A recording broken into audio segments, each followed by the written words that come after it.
अस्सलाम वालेकुम वरहमतुल्लाहि वबरकातुहू। Dear students, welcome to the class. आज की इस क्लास में हम लोग डिस्कस करते हैं इलेक्ट्रिक फील्ड के बारे में, इलेक्ट्रिक फील्ड इंटेंसिटी के बारे में, और साथ साथ हम लोग डिस्कस करते हैं electric intensity due to upward charge. प्यारे बच्चों, इससे पहले लेक्चर नंबर 2 में हम लोगों ने डिस्कस किया था कुलम्स लॉ के बारे में कि जब आपके पास दो चार्जेस हो, उन दो चार्जेस के दरमियान जो है लगने वाला जो फोर्स है, चाहे एट्रैक्टिव फोर्स हो चाहे रिपल्सिव फोर्स हो, तो उस फोर्सेस को जो है एक साइंटिस्ट ने क्वांटिटेटिवली डिस्क्राइब किया और इससे रिलेटेड एक लॉ भी पेश किया। उसको हम लोग कहते हैं कुलम्स लॉ। कुलम्स लॉ से रिलेटेड जितने भी डिस्कशंस थे वो हम लोगों ने प्रीवियस लेक्चर में किया। आज के इस लेक्चर नंबर 3 में हम लोग इलेक्ट्रिक फील्ड के बारे में डिस्कस करते हैं कि इलेक्ट्रिक फील्ड क्या होता है। तो फिर बच्चों, अगर हमारे पास ये एक चार्ज हो, ये एक चार्ज यहाँ पर पड़ा हुआ है, तो ये हम लोगों ने स्टडी किया था पहले लेक्चर में कि चार्ज जो है अपने आसपास को जो है फोर्स को क्रिएट करता है। तो ये चार्ज क्या करता है, फोर्स को क्रिएट करता है, और एक खास इलाके में ये अपने फोर्स को क्या करता है, क्रिएट करता है। ये हमें किस तरह पता चलता है कि इस चार्ज ने एक खास इलाके में फोर्स को क्रिएट करता है? तो इसके लिए हम लोग क्या करते हैं, हम एक दूसरा चार्ज उठाते हैं। इस चार्ज को अगर मैं इस चार्ज के करीब लेकर आऊं तो क्या होता है, उस चार्ज पर, ये जो मैं ब्लैक मार्कर से बना रहा हूं, इस चार्ज पर इस रेड मार्कर वाले की वजह से उस पर एक फोर्स लगेगा।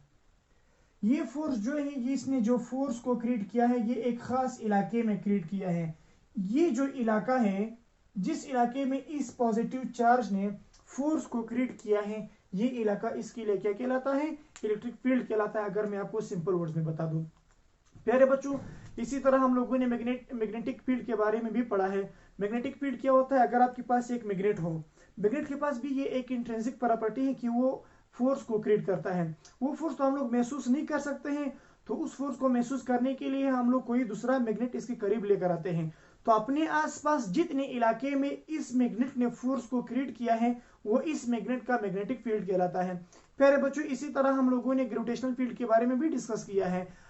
जमीन अपने आसपास जितने इलाके में किसी ऑब्जेक्ट पर फोर्स लगा रहा होता है, किसी ऑब्जेक्ट को अपने सेंटर की तरफ जो है खींच रहा होता है, तो वो इलाका जमीन का ग्रेविटेशनल फील्ड कहलाता है। इसी तरह अगर आपके पास एक चार्ज हो, तो इस चार्ज ने अपने आसपास जितने इलाके में अपने फोर्स को छोड़ा है, इस फोर्स की वजह से ये किसी दूसरे चार्ज को अपने तरफ अट्रैक्ट करता है या रिपल करता है। तो ये जो इसके आसपास इलाका है, ये इलाका जो है, ये इस चार्ज का क्या कहलाता है प्यारे बच्चों, इलेक्ट्रिक फील्ड कहलाता है। फील्ड का मतलब है इलाका, फील्ड का मतलब है ग्राउंड।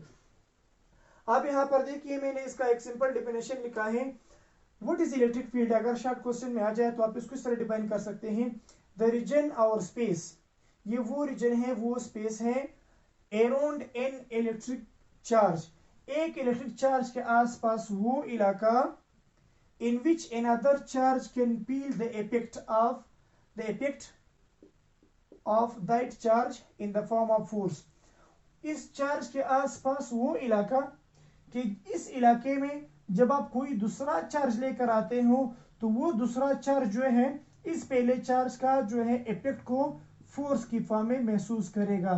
तो इस इलाके को हम लोग क्या कहते हैं, इलेक्ट्रिक फील्ड कहते हैं। अगर मैं आपको मजीद सिंपल वर्ड्स में बता दूं, अगर ये आपके पास एक चार्ज है, ये चार्ज अपने आसपास जितने इलाके में किसी दूसरे चार्ज को अट्रैक्ट कर सकता है, अट्रैक्ट करता हूं या रिपल करता हूं, इस चार्ज के आसपास वो इलाका इस चार्ज का इलेक्ट्रिक फील्ड कहलाता है।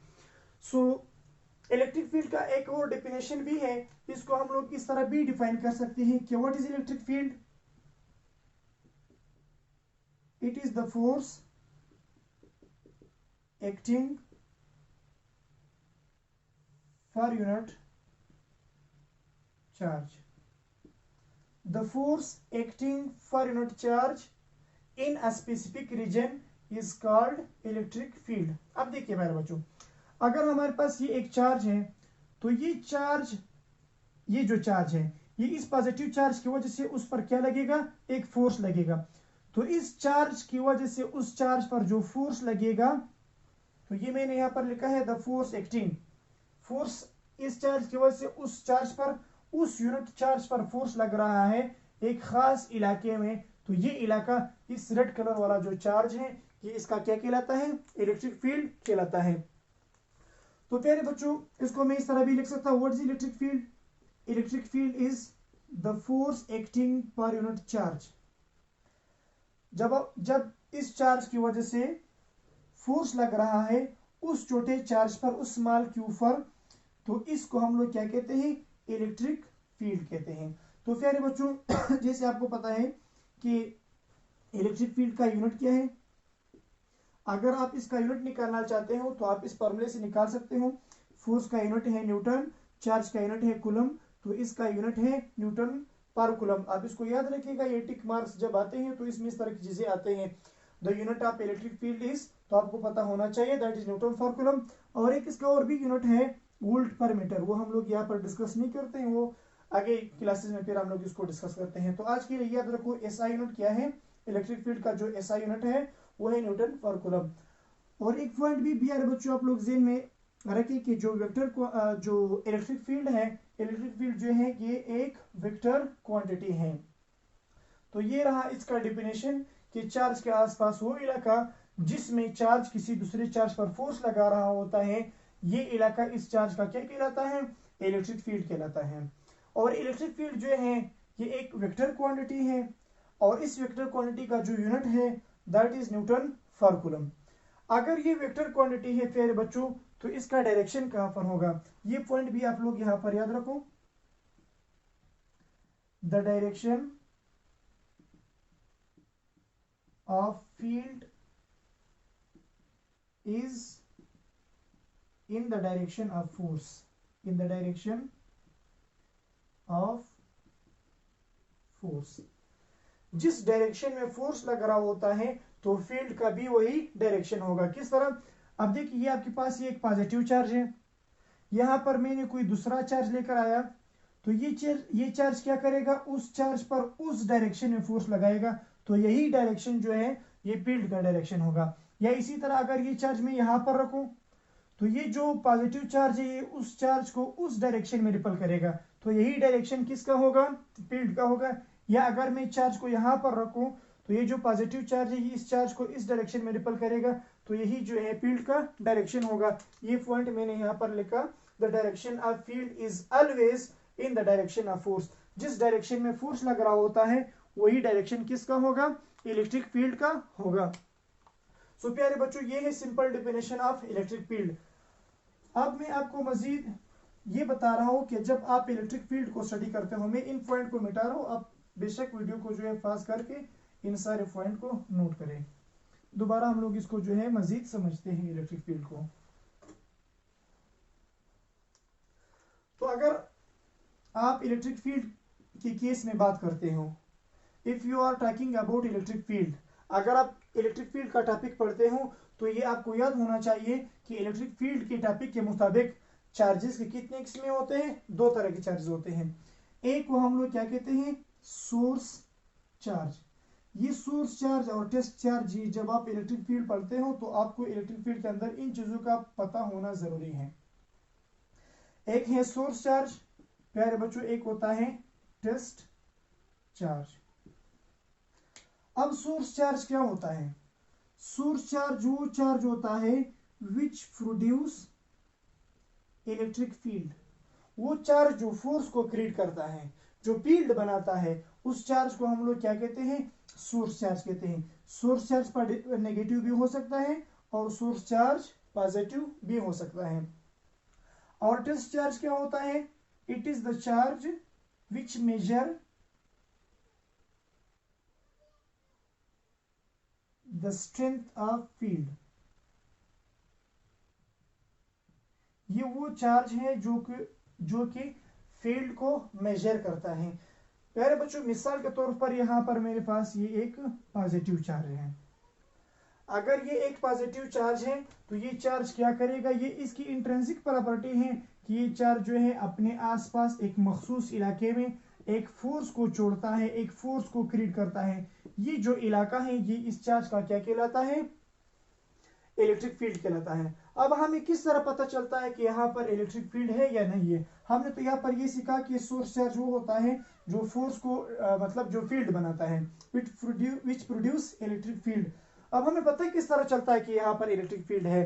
तो इसके लिए हम क्या करते हैं, हम एक दूसरा छोटा सा चार्ज उठाते हैं, इसको हम लोग टेस्ट चार्ज कहते हैं। और ये बात ध्यान में रखिए प्यारे बच्चों, टेस्ट चार्ज हमेशा पॉजिटिव होना चाहिए, वो नेगेटिव नहीं हो सकता है। यहाँ पर मैंने कोई दूसरा चार्ज लाया पॉजिटिव, तो जब मैं इस चार्ज के करीब लेकर आता हूं तो मुझे पता चलता है कि ये चार्ज उस चार्ज को उस डायरेक्शन में क्या करेगा, रिपल करेगा। तो ये जो चार्ज है जिसने फील्ड बनाया, इसको हम लोग कहते हैं सोर्स चार्ज। और ये जो चार्ज है जिसने फील्ड को मेजर किया, जिसने हमें ये बताया कि यहाँ पर चार्ज है, इस चार्ज को हम लोग क्या कहते हैं, टेस्ट चार्ज कहते हैं। और एक और पॉइंट प्यारे बच्चों ज़हन में याद रखो कि जो हमारे पास पॉजिटिव चार्ज है, इसकी जो फील्ड लाइन का जो डायरेक्शन है, इसकी जो फील्ड लाइन है वो हमेशा आउटवर्ड है। अगर आप नेगेटिव चार्ज की बात करते हो, अगर हमारे पास एक नेगेटिव चार्ज है, नेगेटिव चार्ज की जो फील्ड लाइंस है प्यारे बच्चों वो हमेशा क्या है, रेडियली इनवर्ड्स है। जो नेगेटिव चार्ज है वो जो फील्ड लाइंस बनाते हैं वो इनवर्ड्स बनाते हैं। इसके बारे में हम लोग अगले लेक्चर में इलेक्ट्रिक फील्ड लाइंस के बारे में हम दोबारा इस लेक्चर में इसके बारे में जो है हम लोग डिस्कस करते हैं। तो अब यहाँ पर देखिए ये हमें किस तरह पता चलता है कि जो, इसको मैं एक बार लिखता हूं, इन वर्ड्स, हमें ये किस तरह पता चलता है कि जो पॉजिटिव चार्ज है इसकी जो फील्ड लाइंस है वो आउटवर्ड है, और जो नेगेटिव चार्ज है इसकी जो फील्ड लाइन है वो इनवर्ड है। अब मैंने आपको बताया कि जो सोर्स चार्ज है वो पॉजिटिव भी हो सकता है, वो नेगेटिव भी हो सकता है, लेकिन जो टेस्ट चार्ज है वो हमेशा क्या होगा, पॉजिटिव होगा। तो अगर आप नेगेटिव चार्ज को एज अ सोर्स चार्ज लेते हो तो इसके बाद फिर आप क्या करते हो, आप यहाँ पर जो है एक टेस्ट चार्ज लेकर आते हो। तो ये जो टेस्ट चार्ज है इसको अगर आप इसकी फील्ड में लाते हो तो ये नेगेटिव चार्ज इस पॉजिटिव को अपने तरफ क्या करेगा, अट्रैक्ट करेगा। तो हम लोग कहते हैं कि ये फील्ड का डायरेक्शन है। इसी तरह अगर आप उस टेस्ट चार्ज को इस डायरेक्शन में रखते हो तो इस पर यहाँ से ऐसा फोर्स लग रहा होगा, इसी तरह ऊपर से अगर आप रखते हो तो इस तरह इस पर फोर्स लगेगा। अगर आप टेस्ट चार्ज को यहाँ पर रखते हो तो इस टेस्ट चार्ज जो है इस सोर्स चार्ज की तरफ इस डायरेक्शन में अट्रैक्ट होगा। तो इस बुनियाद पर हम लोग कहते हैं कि जो नेगेटिव चार्ज है उसका जो फील्ड लाइंस है वो इनवर्ड है। अगर आप पॉजिटिव की बात करते हो, यहाँ पर अगर आप टेस्ट चार्ज को लेकर आते हो तो ये भी पॉजिटिव है, टेस्ट चार्ज भी पॉजिटिव है, तो इसको दूर भगाएगा, इस पर उस डायरेक्शन में फोर्स लगाएगा। इसी तरह आप आसपास जिधर भी ये टेस्ट चार्ज को जो है रखते हो तो ये सोर्स चार्ज जो है इस टेस्ट चार्ज को क्या करेगा, रिपल करेगा। इस बुनियाद पर हम लोग कहते हैं कि जो पॉजिटिव चार्ज है उसकी फील्ड लाइंस आउटवर्ड है, और जो नेगेटिव चार्ज है उसकी फील्ड लाइन क्या है, वो इनवर्ड है। यहां तक डिस्कशन पूरा हुआ हमारा इलेक्ट्रिक फील्ड के बारे में। अब हम डिस्कस करते हैं ये जो नेक्स्ट क्वांटिटी है इलेक्ट्रिक फील्ड इंटेंसिटी, ये क्या है। बेसिकली ये जो इलेक्ट्रिक फील्ड इंटेंसिटी है ये basically it is the measure of electric field. What is electric field intensity? It is the measure of electric field, या इसको आप इस तरह भी डिफाइन कर सकते हो, द स्ट्रेंथ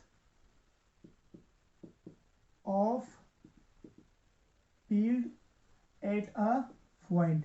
किसी भी पॉइंट पर जो है, किसी भी पॉइंट पर कितना फील्ड है, फील्ड कितना स्ट्रॉन्ग है किसी भी पॉइंट पर, इसको हम लोग क्या कहते हैं, इलेक्ट्रिक फील्ड इंटेंसिटी कहते हैं। बेसिकली इलेक्ट्रिक फील्ड इंटेंसिटी एक ऐसी क्वांटिटी है जिसकी बुनियाद पर हम लोग क्या कर सकते हैं, इलेक्ट्रिक फील्ड को मेजर कर सकते हैं। मिसाल के तौर पर अगर मैं आपको डायग्राम के जरिए समझाने की कोशिश करूं, यहाँ पर मेरे पास अगेन एक पॉजिटिव चार्ज है, इस पॉजिटिव चार्ज के आसपास जो है फील्ड लाइंस होते हैं, ये आसपास जो है इस इलाके में अपने फोर्स को छोड़ता है, एक फोर्स को क्रिएट करता है। अब यहां पर अगर मैं ये मालूम करना चाहूं कि इस पॉइंट पर जो है, इस पॉइंट पर इस चार्ज की वजह से कितना फील्ड है, कितना फील्ड है, the strength of field is called electric field intensity. इसको हम लोग क्या कहते हैं, इलेक्ट्रिक फील्ड इंटेंसिटी कहते हैं। तो इस इलेक्ट्रिक फील्ड इंटेंसिटी को मजीद हम लोग एक और छोटे टॉपिक के जरिए से समझते हैं और समझने की कोशिश करते हैं। मैं इसको मिटा रहा हूं, आप लोग इसको नोट कर लें। अब हम लोग एक और चीज के बारे में डिस्कस करते हैं, electric intensity due to a point charge. अब इस इलेक्ट्रिक फील्ड इंटेंसिटी को मजीद समझने के लिए हमारे पास एक और छोटा सा टॉपिक है, electric intensity due to a point charge. प्यारे बच्चों, मिसाल के तौर पर यहाँ पर मेरे पास एक चार्ज पड़ा हुआ है कैपिटल क्यू। आप इसको स्मॉल क्यू भी लिख सकते हैं और कैपिटल क्यू भी लिख सकते हैं, यहाँ पर कोई हर्ज नहीं है। और ये जो चार्ज पड़ा हुआ है ये सोर्स चार्ज है। मान लो इसने अपना फील्ड बनाया हुआ है, यहाँ पर इसने फील्ड बनाया। यहाँ पर मेरे पास कोई दूसरा चार्ज है जिसको मैं कहता हूँ टेस्ट चार्ज। ये भी टेस्ट चार्ज तो हमेशा पॉजिटिव होगा। तो ये एक सोर्स चार्ज है और ये एक टेस्ट चार्ज है। तो इनके दरमियान जो डिस्टेंस है दैट इज आर। तो हमें मालूम है कि जब आपके पास दो चार्जेस हो, अकॉर्डिंग टू कूलम्स लॉ, इन दो चार्जेस के दरमियान क्या लग रहा होगा, एक फोर्स लगता है। तो मैं कहता हूं द इलेक्ट्रिकल, या कोलंबियन फोर्स भी आप कह सकते हो, electrical force acting between capital Q and small Q. Coulomb's law के मुताबिक इन दो चार्जेस के दरमियान जो है एक फोर्स ऑफ एट्रैक्टिव फोर्स या एक रिपल्सिव फोर्स इनके दरमियान लग रहा होगा। अगर ये चार्ज पॉजिटिव हो तो ये उस पर रिपल्सिव फोर्स लगा रहा होगा। अगर ये चार्ज सोर्स चार्ज नेगेटिव हो तो इस चार्ज को अपने तरफ क्या करेगा, अट्रैक्ट करेगा, यानी इसके दरमियान जो है एक फोर्स लगेगा। तो अकॉर्डिंग टू कूलम लॉ कितना फोर्स लगेगा, F इज इक्वल टू के क्यू। Q1 की जगह पे मैं क्या लिख रहा हूं, मेरे पास ये दो चार्जेस है capital Q and small Q divided by are square. तो देखो दो चार्जेस है, इनके दरमियान फोर्स लगता है। कितना फोर्स लगता है, तो कूलम लॉ के मुताबिक K Q small Q divided by are square. तो इनके दरमियान इतना फोर्स लगेगा। अच्छा, अब हम लोगों ने क्या डिस्कस किया, अब हम लोगों ने इलेक्ट्रिक फील्ड का फार्मूला पढ़ा था by the definition of electric field. Electric field का अब हम लोगों ने यहाँ पर छोटा सा फॉर्मूला पढ़ा था, अगर आपको याद है। What is electric field, the force acting per unit charge is called electric field. अब अगर ये फोर्स का ये जो फॉर्मूला है, फोर्स किसके बराबर है, फोर्स इज इक्वल टू के Q small Q divided by are square. अगर मैं इस फार्मूले को, फोर्स तो यहाँ पर है, अगर फोर्स का ये वाला जो टर्म है अगर मैं यहाँ पर पुट करूं तो ये फार्मूला कुछ इस तरह आएगा, electric field is equal to k capital Q small Q divided by are square. और यहाँ पर जो है एक क्यू ये है तो ये क्यू इधर आएगा। तो इस क्यू ने इस क्यू को मारा, ये क्यू ये जो टेस्ट चार्ज है इस चार्ज की वजह से कैंसिल हुआ। तो हमारे पास अब इलेक्ट्रिक फील्ड का एक और फार्मूला आया, K Q divided by are square. This is another formula of electric field. अगर मैं इस फार्मूले को वेक्टर फॉर्म में लिखो तो वेक्टर फॉर्म में इस तरह लिखता हूँ, E vector is equal to के Q divided by are square, और यहाँ पर मैं पोजीशन वेक्टर लिखता हूँ आर केफ। तो प्यारे बच्चों, ये इलेक्ट्रिक फील्ड का एक दूसरा फार्मूला हमारे पास आया। ये फार्मूले आप लोगों ने याद करने होंगे। फिजिक्स में जो है फार्मूलों को याद करना बहुत जरूरी है। हम लोग अक्सर क्या करते हैं, आप लोगों ने देखा भी होगा कि अक्सर बच्चे कहते हैं कि हम लोगों ने फिजिक्स में बहुत सी तैयारी की थी, लेकिन जब हमारा एग्जाम आया हम लोगों ने पेपर दिया और हमारे मार्क्स कम आए। वो इसलिए आते हैं कि हम टॉपिक्स को जो है, फिजिक्स को समझने का स्टाइल जो है बायोलॉजी और केमिस्ट्री से अलग है। फिजिक्स जो है वो दो बुनियादों पर चलता है। फिजिक्स में एक टॉपिक जो है आपने इसका जो थ्योरी है, जो कंसेप्ट है वो भी आपने समझने होंगे, और जो फार्मूले हैं वो भी आप लोगों ने याद करने होंगे। हम क्या करते हैं, हम इसका जो सिंपल डेफिनेशन है इलेक्ट्रिक फील्ड का बस वो याद करते हैं। इलेक्ट्रिक फील्ड के जो फार्मूले हैं, यूनिट्स है, वेक्टर वगैरह की चीजें हम लोग नहीं सीखते हैं। तो अगर आप फिजिक्स को सीखते हो, अगर आप फिजिक्स का कोई भी टॉपिक पढ़ते हो तो वो टॉपिक आपने दो बुनियादों पर जो इसको स्टडी करना होगा। मिसाल के तौर पर स्पीड का डेफिनेशन आपको भी आना चाहिए और स्पीड का जो फार्मूला है वो भी आपको याद आना चाहिए। और अगर आप मोमेंटम के बारे में डिस्कस करते हो तो मोमेंटम का जो फार्मूला है वो भी आप लोगों को याद आना चाहिए, और मोमेंटम का जो डेफिनेशन है वो भी आप लोगों ने याद करना होगा। अगर आप बायोलॉजी और केमिस्ट्री पढ़ते हो तो वहां पर सिर्फ थ्योरीज है, बस एक चीज है उसको बस याद करो, रट के याद करो, बस ये इसी तरह। लेकिन फिजिक्स इस तरह नहीं है। आप एक जो टॉपिक है उस टॉपिक को अच्छे तरीके से याद भी करो और जो फार्मूले हैं उसको भी याद करो। तो लिहाजा आज के इस लेक्चर में दो फार्मूले हमारे पास आए, एक इलेक्ट्रिक फील्ड का ये वाला formula, force acting for not charge, और ये हमारे पास एक ये फार्मूला आया।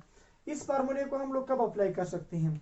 अगर आप न्यूमेरिकल्स करते हैं तो न्यूमेरिकल्स में अगर आपके पास एक चार्ज दिया गया हो, सपोज ये एक चार्ज है, आपको इस तरह कहा जाता है कि एक चार्ज है, इस चार्ज से 2 सेंटीमीटर पर या 2 मिलीमीटर पर जितने भी डिस्टेंस पर जो है आप इलेक्ट्रिक फील्ड को फाइंड आउट करो कितना फील्ड होगा। तो देखो आपके पास एक चार्ज है, के की वैल्यू तो ऑलरेडी आपको मालूम है 9 मल्टीप्लाई बाई 10 की पावर 9, ये कांस्टेंट है, और आर स्क्वायर आपको दिया जाता है।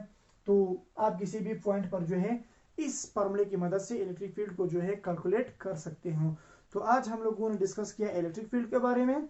सो इंशाल्लाह फिर मिलते हैं नेक्स्ट लेक्चर में, तब तक के लिए अल्लाह हाफिज।